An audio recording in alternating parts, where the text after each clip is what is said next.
Imagine watching $500 billion just systematically drain out of your economy. It's a staggering image. Right. You're just standing there, virtually helpless to stop it.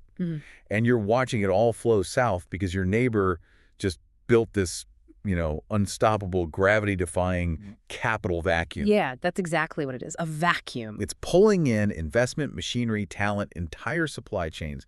And, the most frustrating part, your own domestic policies are essentially acting like a greased chute, right? Helping it all slide away faster. Yeah, and as extreme as that sounds, according to the macroeconomic data we're unpacking today, that is not some, hypothetical scenario for anyone operating in the Canadian market right now. No, not at all. It is the immediate reality. It's happening right now. And that is the mission of today's deep dive. We're looking at question 26 of Rutherford International's KnowledgeNET Executive Survey. Which is a huge deal. Oh, massive. It's part of their 2026 to 2027 North American Commercial Real Estate Executive and Thought Leadership Outlook. But specifically, we are analyzing a really high-stakes, highly prescriptive research briefing they've produced called Fortress Canada. Fortress Canada, yeah. The subtitle is a High-Stakes Industrial Realism Strategy. And, we really should define who this document was built for right off the bat. Definitely. It's aimed squarely at institutional investors, policymakers, cross-border capital allocators, board directors, basically the people who have to make the actual decisions about where billions of dollars physically sit. Exactly. And why does this matter to you, listening to us right now? Well, whether you're a CEO deciding where to build your next manufacturing plant, or maybe you're an institutional investor managing pension funds, or honestly just a citizen wondering why your country feels like it's in this state of managed decline. Right, that feeling a lot of people have. Yeah.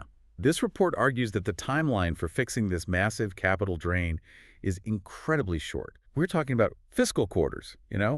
not full parliamentary cycles. It's moving fast. But before we get into the actual mechanics of building this so-called fortress, we really need to lay down the ground rules for this conversation. Yes, please do. So a quick caveat before we dive in. This report from Forbes Rutherford, it's prepared for informational and educational purposes only. It basically asks what immediate political actions could enhance Canada's competitive edge against recent U.S. legislation. Right. So it does not constitute investment advice, financial advice, tax advice, legal advice, none of that. And it's not a recommendation to buy, sell, hold, or transact in any security or asset. Okay, perfect. And I also want to make our own rules of engagement explicitly clear here. Yeah, this is important. Because the Fortress Canada report, it does not offer a balanced two-sided perspective. Not at all. No.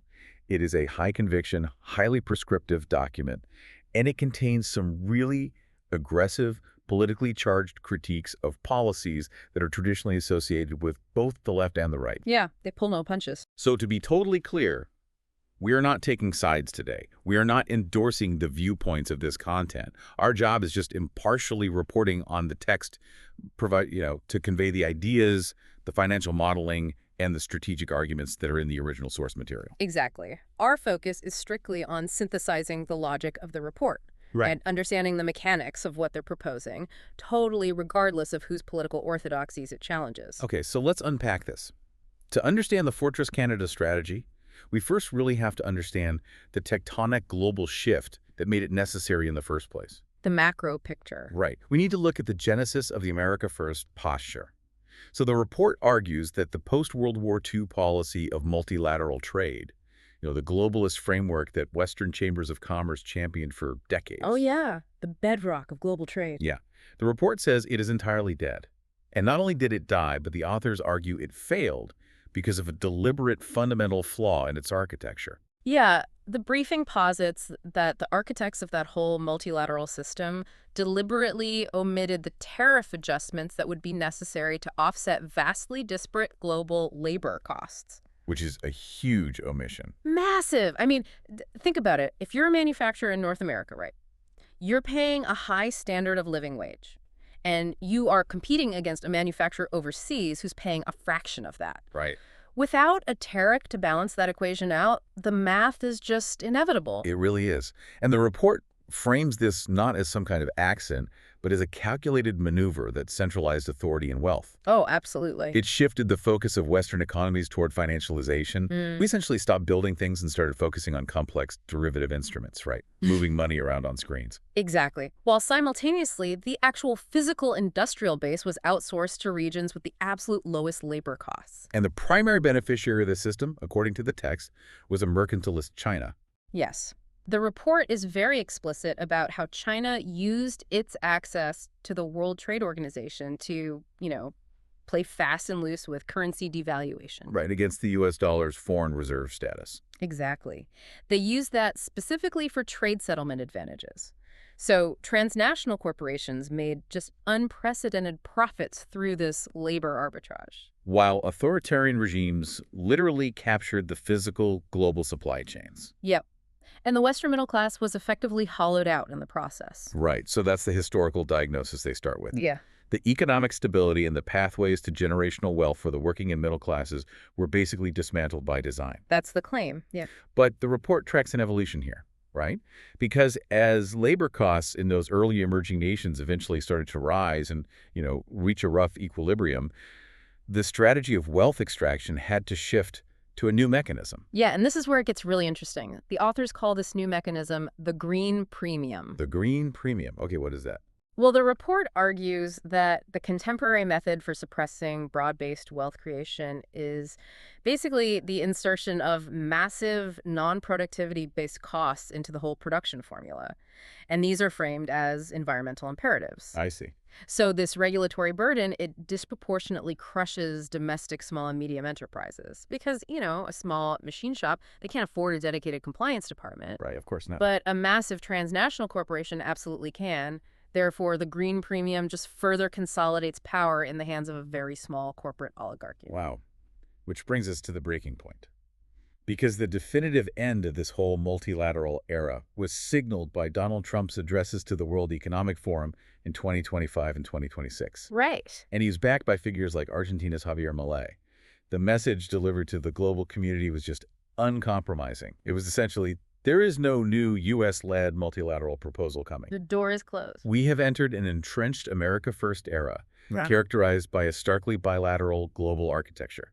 And that political posture, it crystallized into hard economic reality on July 4th, 2025. Right, when the United States signed the One Big Beautiful Bill Act. The OBBBA. The OBBBA, yeah. Yeah.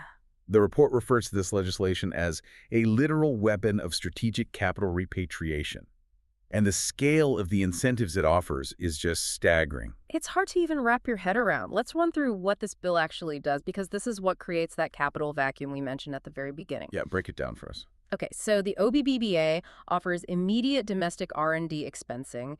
It reinstates 100% bonus depreciation for capital expenditures. Wow. Right.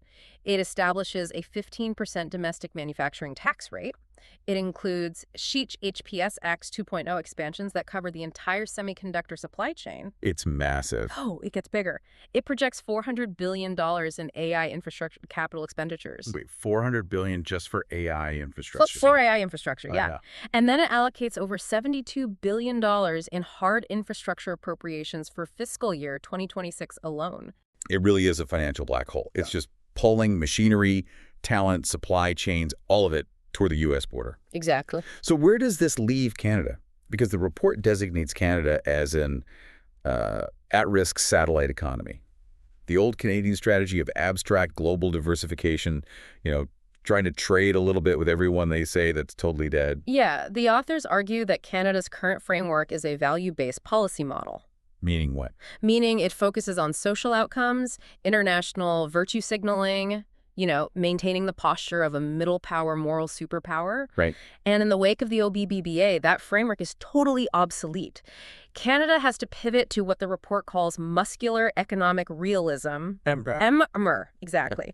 And embrace a yield-based reality. The optimal long-term survival strategy is no longer globalism. It's deep hemispheric economic independence and self-sufficiency entirely within the U.S. security and trade framework. Okay, but I have to push back here for a second. Sure. Because Canada has a fraction of the GDP of the United States. Canada cannot simply match those OBBA subsidies dollar for dollar, right? It's like a middleweight boxer trying to outpunch a heavyweight, or like trying to win an auction against the guy who literally owns the bank. Right, you can't win that. You can't outbid them on raw capital. Oh. So how on earth does the report suggest Canada counters a $500 billion structural yield gap? Well, the advisory panel explicitly acknowledges that. They say direct, symmetrical fiscal competition is unwinnable. Canada cannot outspend the U.S. Treasury. Obviously. However, the report insists Canada possesses the latent capacity to outbuild and outperform the U.S., but only by systematically dismantling every single self-imposed national friction. Oh. So if you can't offer the most money, you have to offer the best, fastest, most frictionless product. Exactly. You win on speed and technique. Okay, and that brings us to the core of the document. The report takes 14 specific policy levers and organizes them into 5 strategic pillars. Let's walk through them. Yeah, let's do it using the life cycle of a single dollar of investment. Because Okay. before that dollar can build a factory or hire a worker, we have to convince it to actually stay in Canada. Right. And that is strategic pillar 1, capital retention and tax parity. The data they have on capital flight is severe. The report cites institutional tracking that shows a hemorrhage of more than $15 billion annually. $15 billion a year. A year. Going from Canadian capital directly into U.S. real estate and infrastructure. Canadian real estate investment trusts, REITs, are methodically divesting their domestic portfolios. Wow. And the reason is pure math. The U.S. market currently offers an after-tax premium of 400 to 600 basis points over Canada. Okay, for anyone listening who doesn't look at institutional term sheets all day long, a 400 to 600 basis point advantage, which is 4 to 6% in pure yield, is monumental. It's everything. Portfolio managers have a fiduciary duty to their clients to chase that yield. Right, so what exactly is the U.S. offering that creates that massive gap? Because the report points squarely at the U.S. Internal Revenue Code Section 1031. Right, the famous 1031 exchange. So this allows U.S. investors to defer capital gains tax entirely, as long as they reinvest the proceeds from the sale of a qualified investment property into another like-kind property. Okay, let's ground this in a real-world scenario so people can picture it. Imagine a CEO named Sarah. Okay. She owns a 40-year-old, fully depreciated logistics hub in Mississauga, Ontario. And she wants to sell that aging facility for $100 million.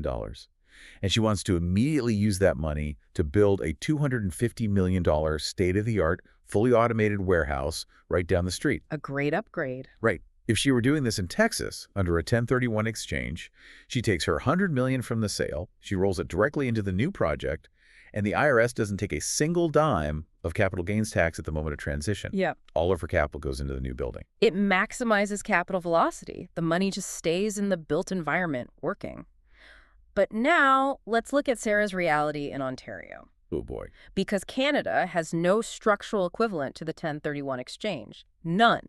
Furthermore, Canada recently implemented a 66.7% capital gains inclusion rate. So when Sarah sells that $100 million facility in Mississauga, the Canadian government steps in and taxes 2/3 of her gain as regular corporate income before she can even buy the land for the new warehouse. Exactly. Her capital pool shrinks massively, practically overnight. Which is devastating for new projects. It really is. And the report identifies this 66.7% inclusion rate as a structural anchor. It traps domestic capital in unproductive, aging assets. Because Sarah is now financially incentivized to just sit on her old warehouse rather than triggering that massive tax event. Right, why would she sell? She wouldn't.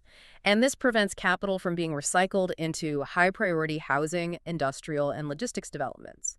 Therefore, the very first non-negotiable solution under Pillar 1 is the immediate legislative implementation of a Canadian 1031 exchange equivalent. And the modeling in the report on this specific lever is absolutely fascinating.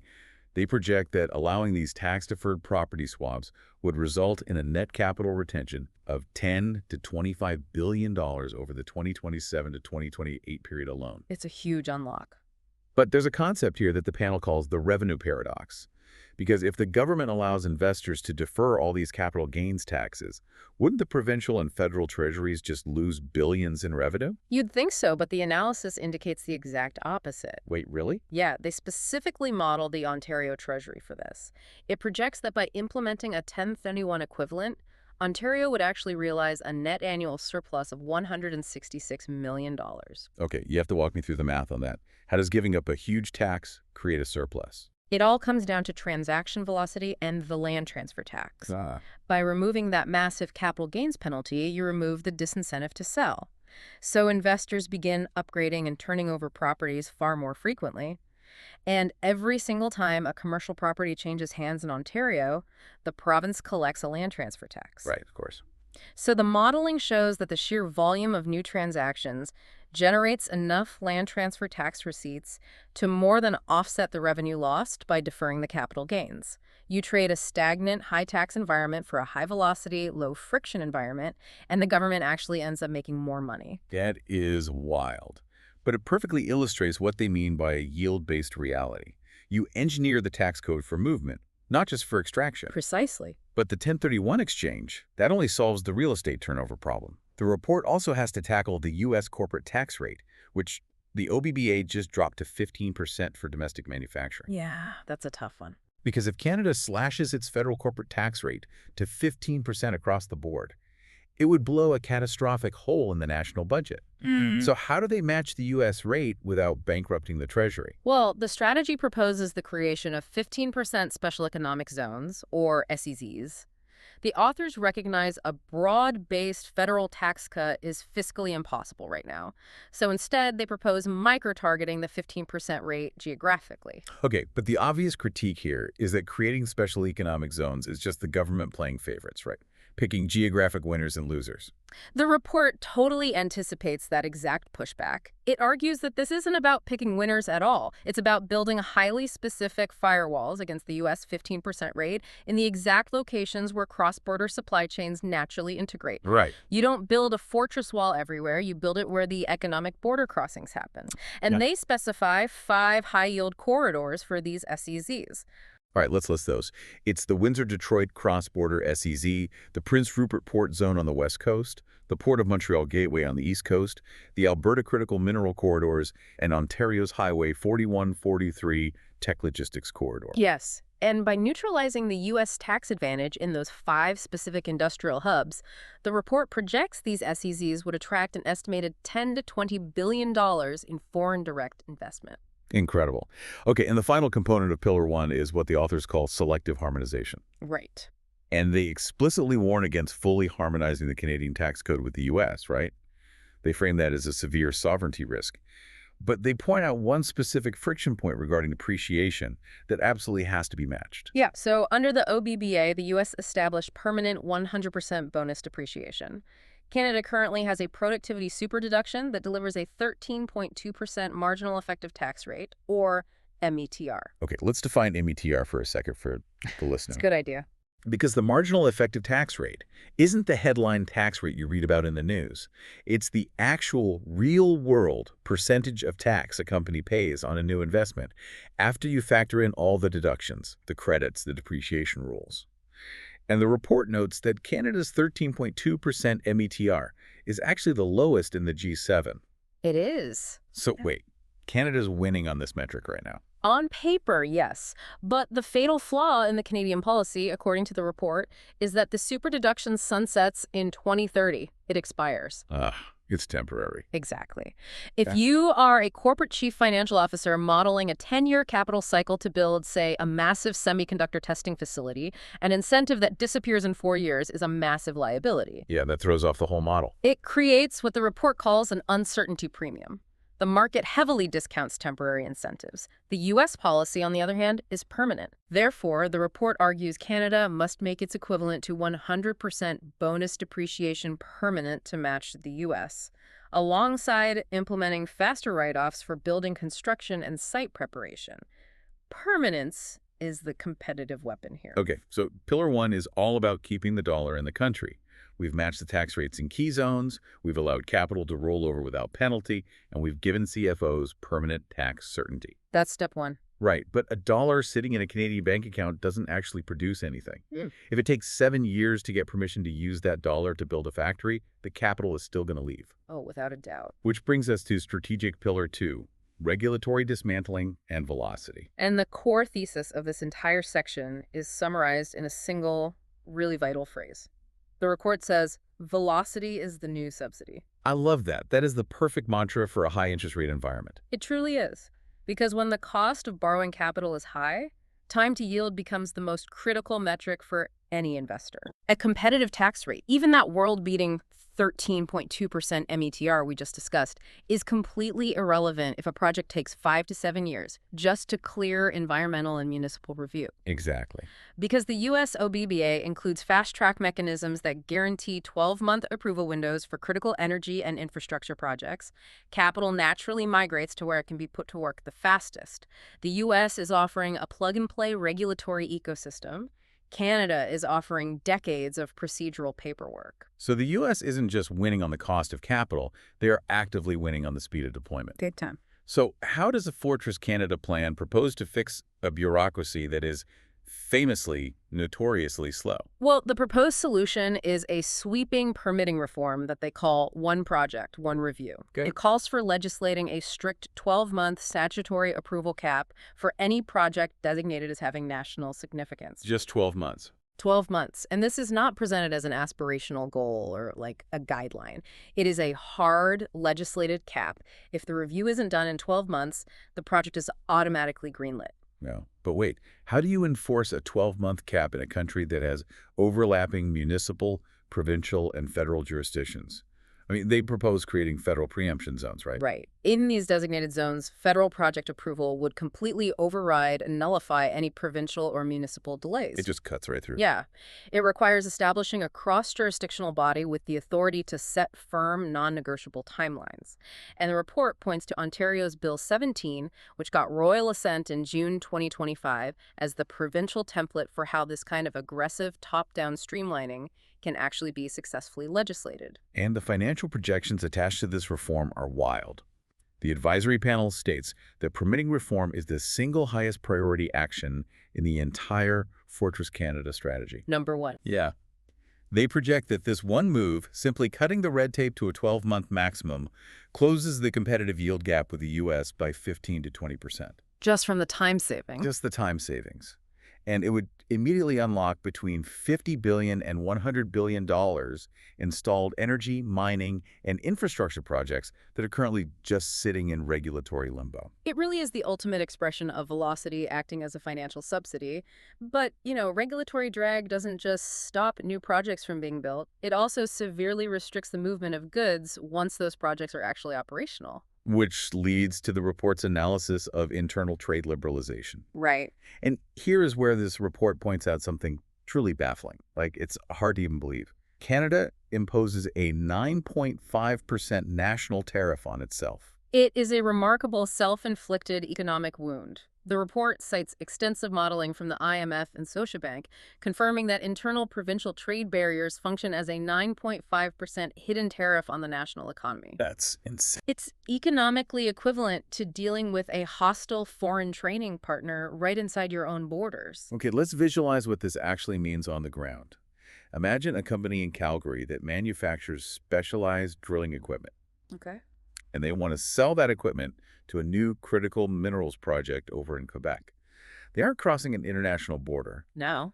But they still face this maze of differing provincial safety certifications, conflicting transport weight regulations for the trucks carrying the gear, and completely redundant labor mobility rules if they want to send their own technicians to install it. Yeah, it's a nightmare. All of that administrative friction acts like a massive tax.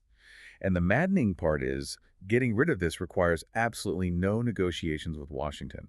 It is entirely within Canada's control. Exactly, which is why the report strongly advocates for the immediate aggressive enforcement of the Free Trade and Labor Mobility in Canada Act, as well as the Canadian Mutual Recognition Agreement, or CMRA. And what's the financial impact of that? The Economic Models Project that simply eliminating these internal bureaucratic barriers would add an astonishing $200 billion to $210 billion to Canada's real GDP. $200 billion. Yeah. That is roughly a 7% structural boost to the economy, achieved simply by allowing the domestic market to function as a single, unified entity.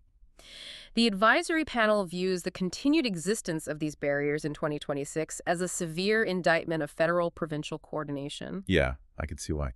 Okay, and the final piece of Pillar 2 deals with how the government procures its own infrastructure, right? Hmm. Expedited public-private partnerships, or PPPs.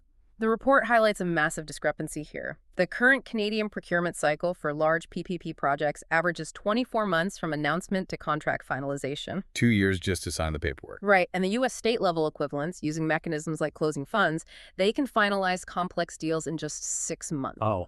That 18-month difference is absolutely lethal to investment returns. The authors use a term here called the bid-to-build conflict. What exactly is happening during those 18 extra months?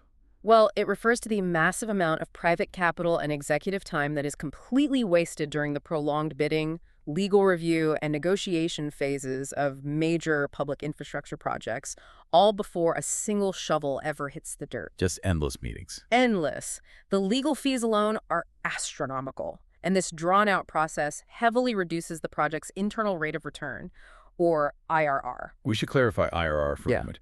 Internal rate of return is essentially the annual growth rate an investment is expected to generate. It's the metric that tells a pension fund whether a new toll road is actually worth building. Exactly. And the report estimates this 18-month delay drops the IRR by 200 to 300 basis points. For anyone who doesn't, build bridges for a living, a 300 basis point drop in IRR basically means the profit margin shrinks so much that private investors simply pack up their money and walk away from the table. Yeah, the math just stops working. So the strategy recommends replacing this bespoke, drawn-out process with a 6-month standardized contract model. It notes that the Canada Infrastructure Bank already possesses the necessary legal and financial machinery to implement this.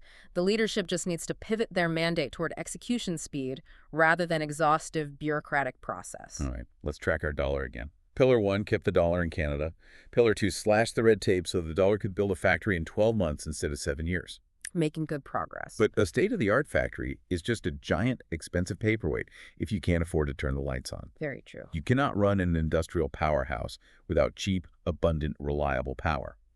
Which leads us directly to strategic Pillar 3, physical realism and energy sovereignty. And the diagnosis in this section is incredibly blunt. The report characterizes the U.S. OBBBA not just as a financial or infrastructure bill, but as a ruthless industrial policy heavily disguised as a climate bill. Yeah.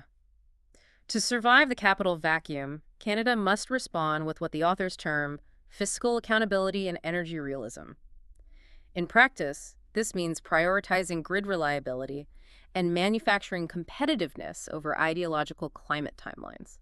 So they tackle the fiscal accountability side first, and they propose something that sounds like an absolute political landmine. Oh, it is. Equalization reform. They introduce a concept called the productivity clawback. So to understand the necessity of this clawback, we have to examine the regional tensions the report describes. The text highlights what Western Canadian provinces refer to as the Ottawa Drain, which is a $20 billion annual wealth transfer routed through the federal equalization system. I think the most visceral way to explain how the report views the current equalization system is to compare it to the worst high school group project you've ever been part of. This is a great analogy. Right. Imagine a group where one student is doing all the heavy lifting, they're doing the research, they're staying up all night writing the paper, but at the end, everyone in the group gets an A. Not only that, but the students doing absolutely nothing are actively spilling coffee on the worker's laptop and filing complaints with the teacher about the noise the worker's making while typing. That analogy perfectly captures the systemic frustration outlined in the briefing. The report argues that the current equalization formula effectively rewards recipient provinces for actively blocking their own natural resource development. Because they still get paid. Exactly. They can ban fracking or block pipelines, knowing they can rely indefinitely on the equalization funds generated by resource-producing provinces like Alberta. Meanwhile, Alberta is facing a projected $9.4 billion deficit, making this the single most volatile provincial issue in the country.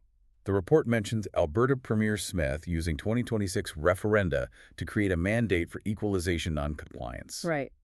It notes that the West views the Ottawa Drain as an existential economic threat, and they are preparing unilateral actions, like exiting the Canada Pension Plan or withholding federal tax remittances. So how does the Fortress Canada plan try to diffuse this? With the productivity clawback, it fundamentally shifts the system to a productivity-linked transfer model. Okay. The proposal is to cap the total federal equalization funding envelope at 2025 levels immediately. Then it introduces a 5% annual clawback, which is a direct reduction in transfer payments, specifically targeting any province that fails to actively develop its own natural resources or blocks interprovincial infrastructure. So if you don't build, you lose funding. Exactly. The objective is to force regional self-sufficiency, ensuring every province becomes an equal contributing partner rather than a perpetual dependent. I have to ask about the legality of that, though.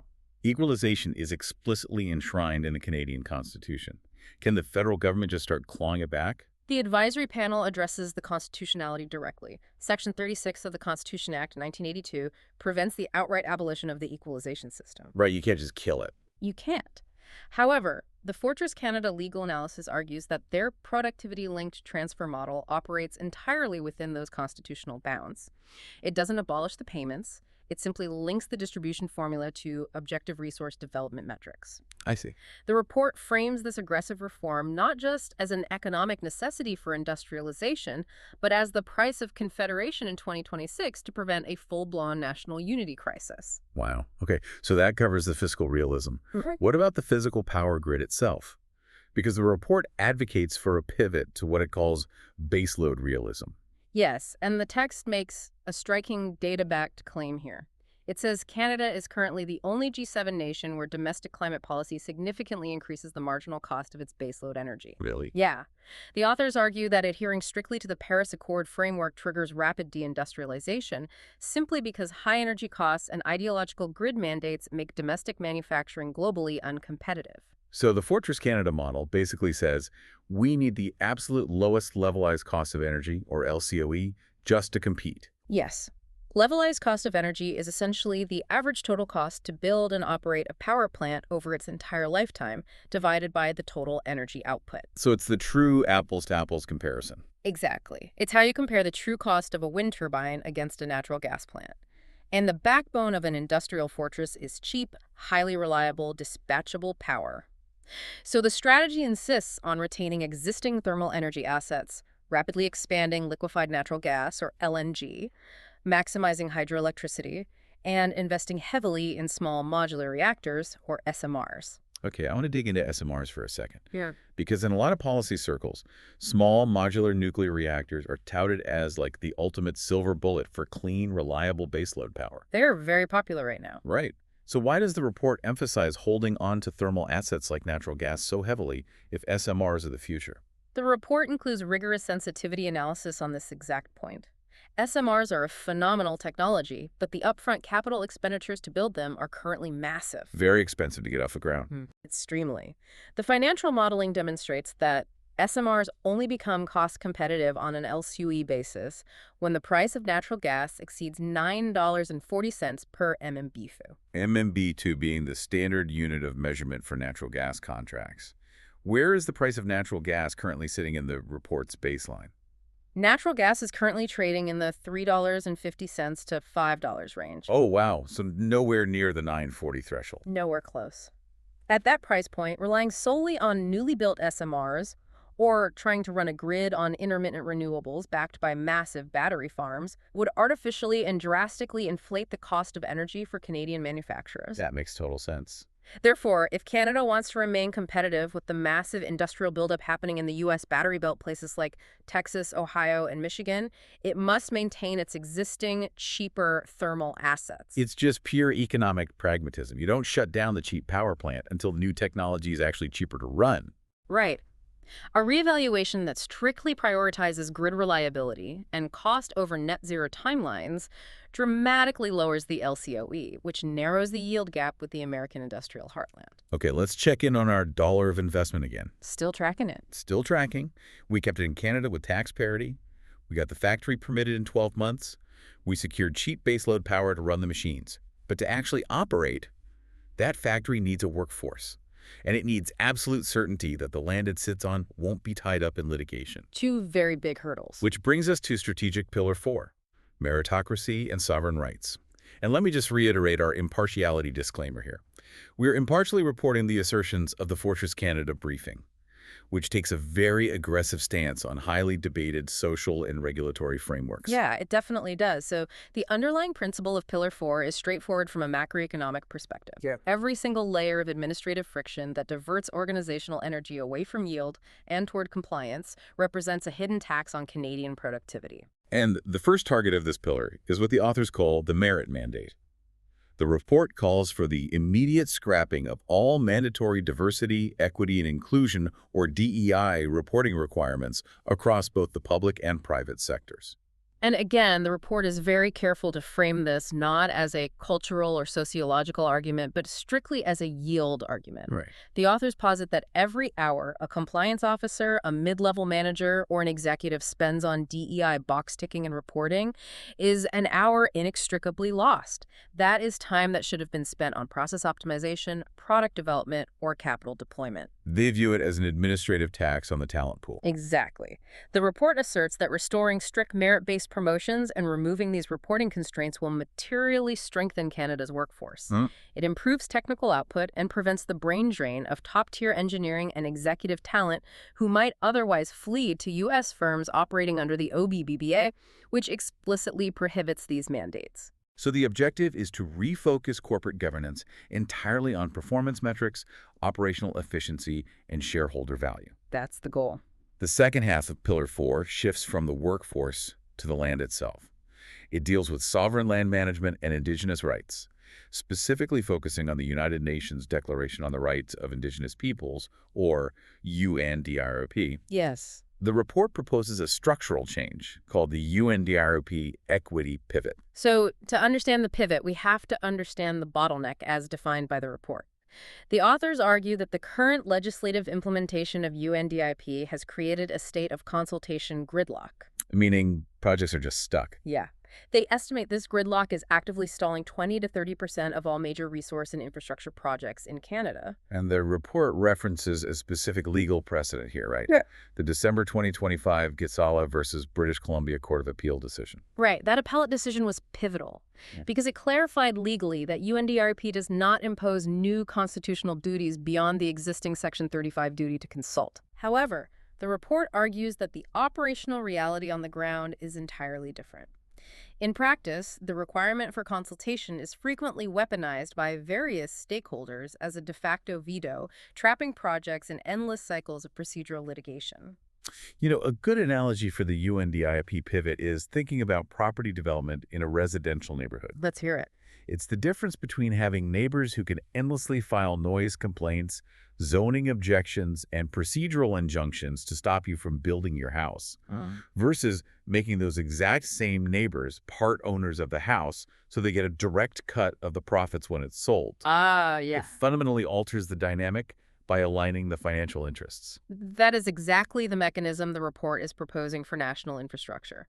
The equity pivot seeks to entirely replace the concept of consultation risk with mandatory Indigenous equity ownership. Okay, so what does that look like? The strategy recommends legislation guaranteeing First Nations a 5% to 10% equity stake in resource projects that occur within their defined traditional territories. So instead of a mining company spending 10 years fighting a First Nation in court over an environmental assessment, the First Nation becomes a co-owner of the mine on day one. Precisely. The report argues this paradigm shift turns First Nations from project opponents into vital industrial partners and co-architects of resource wealth. It replaces adversarial litigation with an alignment of economic interests, transforming a regulatory roadblock into a shared engine of yield.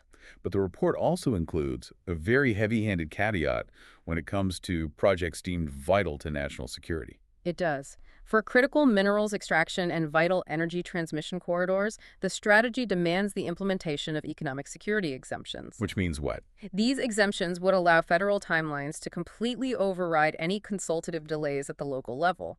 Furthermore, the report mandates strict, federally overseen financial audits of band governance. Rivy audits. The stated goal is to ensure that the capital generated from these new equity stakes actually reaches individual tribal members, rather than being absorbed by localized administrative structures or consultants. Interesting. And tying Pillar 4 together is a demand for absolute property rights certainty. The advisory panel insists that Crown and private property rights must remain the unquestioned basis for all investment. Yes. They argue UNDRP must function solely as a consultative and partnership framework, not a veto mechanism. And that distinction is critical. Gary. The report states that this specific distinction, clarifying that consultation does not equal a veto, will determine whether $50 to $100 billion in stalled resource foreign direct investment finally flows into Canada, or whether it just gets diverted to jurisdictions like Australia and South America instead. Which actually serves as the perfect transition. Wow. Because all of this intense domestic restructuring, the tax parity, the regulatory speed, the energy realism, the equity pivots, all of it is ultimately in service of one massive external geopolitical goal. Right. And that is strategic pillar 5, hemispheric security, or what the report calls Fortress North America. Yeah, because we can make our dollar of investment incredibly efficient inside Canada, but absolutely none of that matters if the goods that dollar produces get shed out of the U.S. market. Exactly. In the starkly bilateral world established in the first section of the report, the old Canadian dream of abstract global diversification is a luxury of the past. The strategy is uncompromising here. Canada must deeply and indelibly position itself within the pre-established U.S. security and trade framework. And the ultimate lever to force our way into that framework isn't a team of trade negotiators, it's the military. Yes. The report views defense spending not just as national security, but as the ultimate form of industrial policy. Canada has committed to spending 2% of its GDP on defense by March 31st, 2026. Which is a massive amount of capital. Right. And the Fortress Canada plan says this expenditure is essentially an economic weapon. The absolute centerpiece of this strategy is the modernization of NORAD, the North American Aerospace Defense Command. The report views NORAD modernization as the single most powerful and strategically vital instrument of industrial policy available to the Canadian government. The capital figures attached to this are just astronomical. The report outlines $180 billion in direct defense procurement and a further $290 billion in defense-related infrastructure. We're talking about nearly $500 billion. Nearly $500 billion. Where physically does that money go? It goes into fundamentally reshaping Canada's continental and northern landscape. The report specifies massive upgrades to Arctic operational capacity, building advanced supply chains and operational hubs in the high north.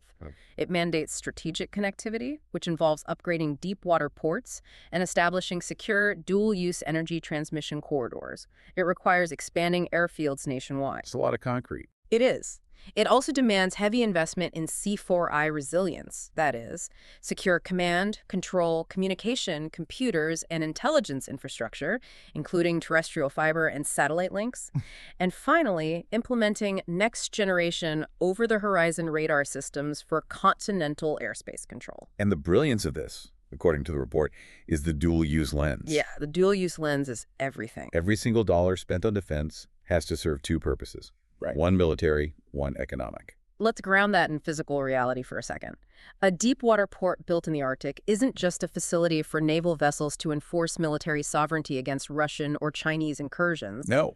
Under a dual-use lens, that exact same port simultaneously acts as a highly advanced logistical hub for critical mineral resource extraction and civilian commercial shipping. Right. It serves both. Exactly. A reinforced, expanded airfield serves as a launch point for NORAD fighter jets, sure, but it also handles heavy commercial cargo planes exporting Canadian goods.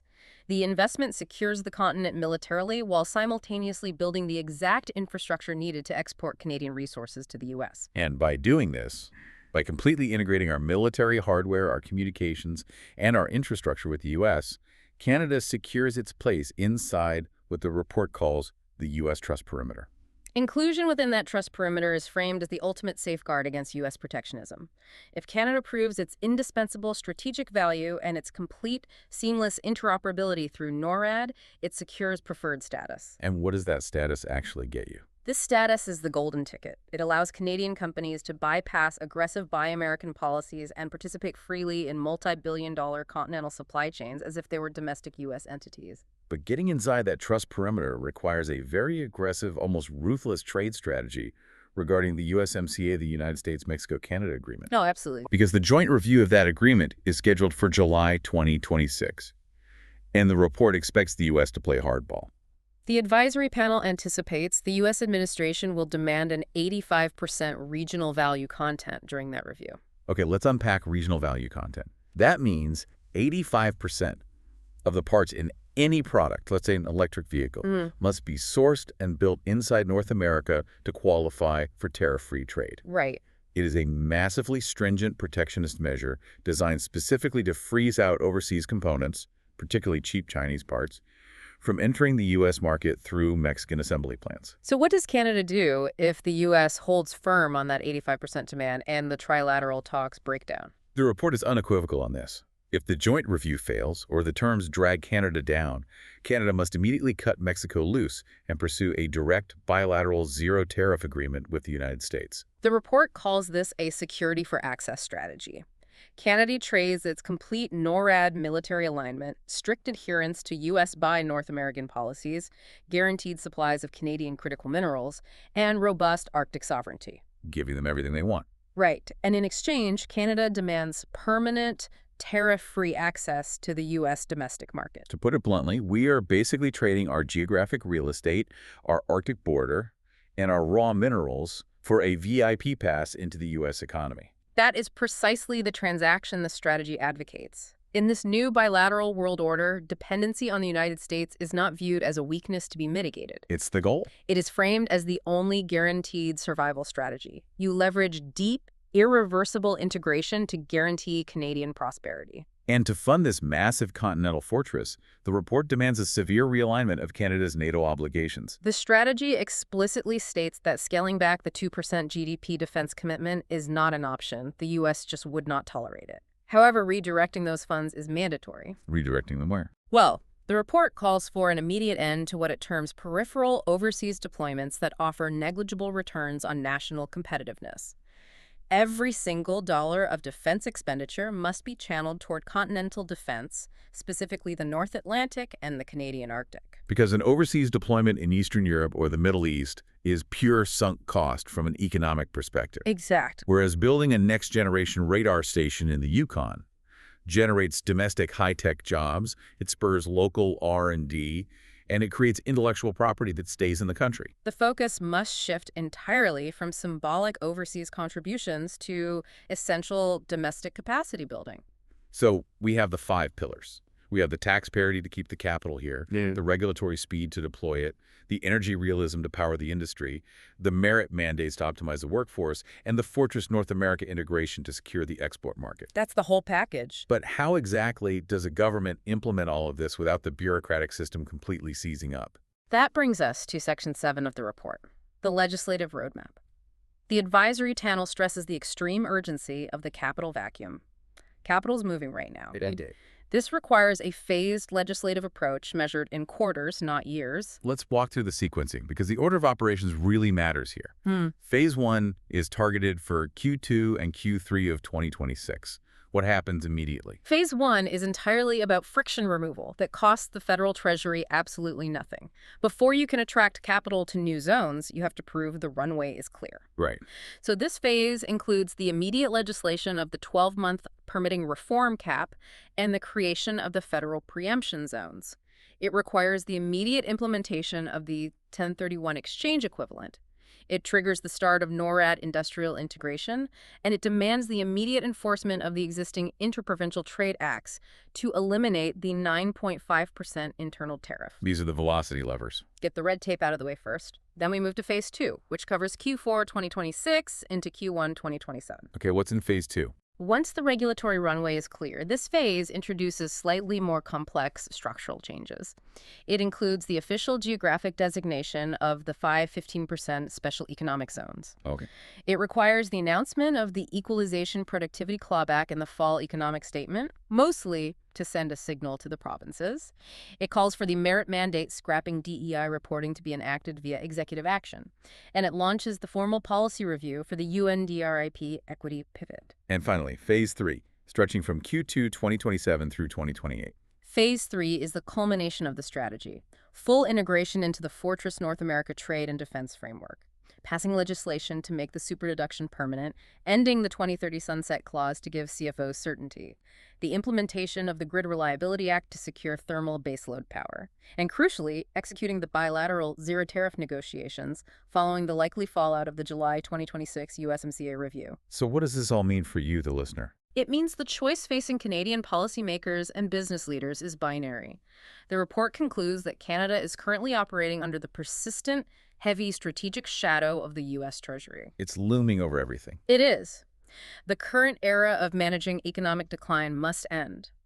The choice is the immediate adoption of muscular economic realism or irreversible economic decay. It is a radically aggressive roadmap for a country that has spent decades proudly playing the role of a middle power, moral superpower. To summarize the core journey we've been on today, we started by looking at how the definitive death of the multilateral globalist system and the explosive rise of the U.S. One big, beautiful bill have forced Canada into an existential corner. Yeah, the capital vacuum is real. It is real, and it is draining billions in real estate and industrial capacity. And the Fortress Canada response acknowledges the reality that you simply cannot outspend that vacuum. You have to outbuild it. And you do that by following the dollar through the 5 pillars.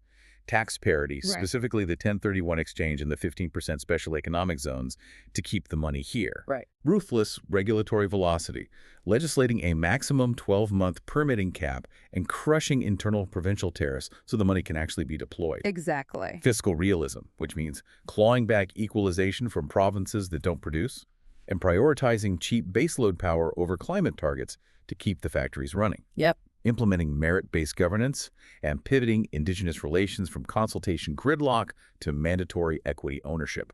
And finally, tying it all together by weaponizing our defense spending to inextricably weave our supply chains into the North American security perimeter. It represents a total transformation from a value-based policy framework focused on signaling to a yield-based reality focused on execution. If you were listening to this, whether you run a manufacturing firm, you allocate institutional capital, or you write public policy, the takeaway is crystal clear. Capital is going to flow toward execution speed and yield. The ultimate question you have to answer is your organization prepared for a yield-based reality? I would leave you with one final thought to mull over, something the report's relentless focus on yield and integration doesn't explicitly address. What's that? Well, the Fortress Canada report lays out a brilliant, mathematically sound blueprint for securing Canada's economic survival by weaving its military, its energy, and its supply chains inextricably into the U.S. trust perimeter. Right. But it leaves us with a lingering, almost uncomfortable question. In this starkly bilateral future, if Canada fully integrates its military hardware, its critical minerals, and its border economics with the United States just to survive the capital vacuum, at what point does deep economic integration become indistinguishable from soft economic annexation? Where exactly is the line between being a sovereign fortress partner and simply becoming the resource-rich subsidiary of America, Inc.? Wow. That is the ultimate cost of survival in the shadow of the capital vacuum. Thank you so much for joining us on this deep dive. Keep questioning the consensus, keep looking at the data, and we'll see you next time.